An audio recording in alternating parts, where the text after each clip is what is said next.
Uh, cocoa beans? I think, wait, I want to say Brazil, but that's wrong. I'm pretty sure Africa.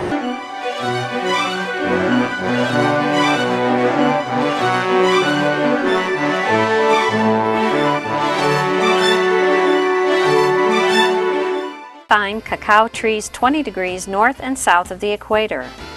A cacao tree's fruit develops into a giant pod like this one. Inside the pod are about 20 to 50 cocoa beans in a pulp. The beans are fermented in the pulp for as long as a week. The beans are then dried in the sun for another week, bagged for transport, then roasted. The fermentation, drying, and roasting steps produce the wonderfully deep, complex flavor of chocolate.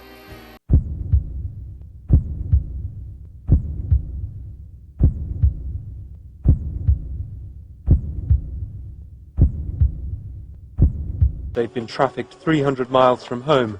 They're penniless, and they have no idea where they are. Paid nothing, unable to leave, and totally controlled by the farmer, these men are not simply exploited, they are modern-day slaves.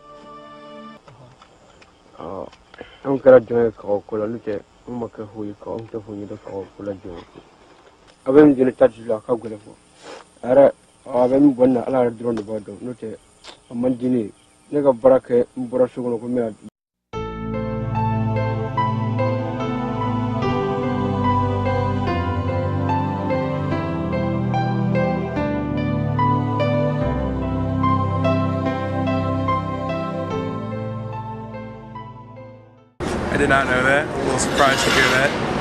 Makes me not want to eat the chocolate anymore. I didn't know that, but it's not that surprising. What about you? I didn't know that either.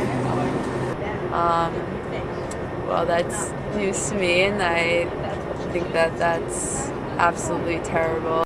We were very shocked. We didn't know about this. I have to say, I don't think the chocolate industry knew about this. A lot of people were very surprised by what we came back with. In the modern global industrial food system, there's a large disconnect between consumers and producers, so that consumers have no way of really knowing what not only what is in the product, but how this product was actually produced.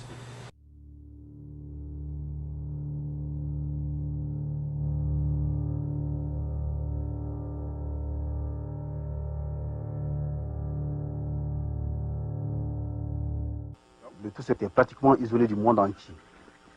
Et il s'était méconnaissable quand on nous a trouvés. Le tout s'est passé comme s'il sortait d'un autre monde. À partir de 20h, 20h30, la cabane est bouclée par un d'entre eux qui est considéré comme le chef. Et chacun rentre dans la cabane avec une vieille boîte de nid d'eau dans laquelle il doit uriner. Il n'est pas question de sortir la nuit pour uriner.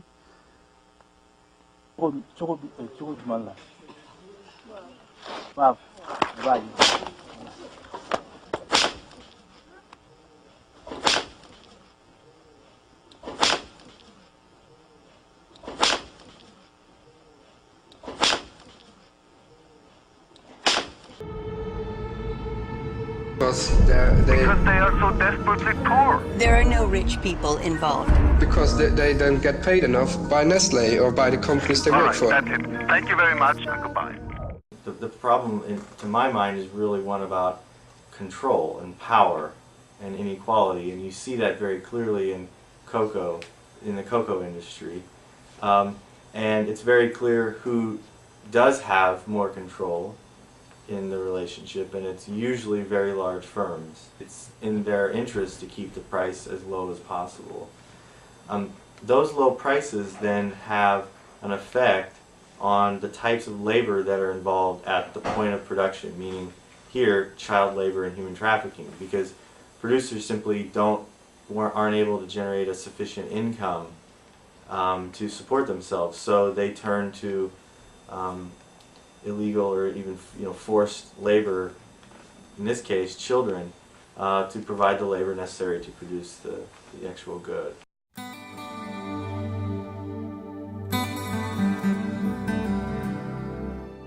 Like the fair trade should be advertised, and I feel it's not advertised as much.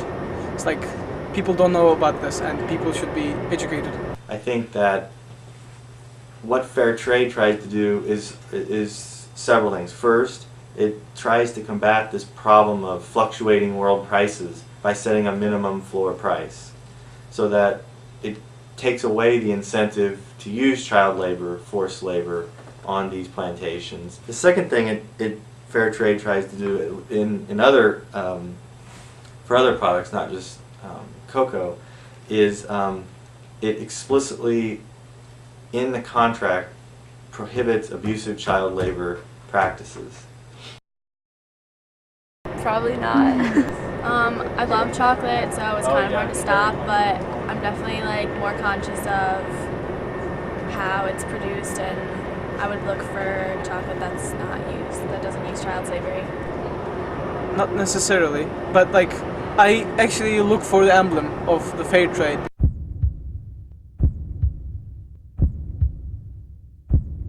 Have you ever tasted chocolate? In the rest of the world, millions and millions of people eat chocolate. What would you tell those people?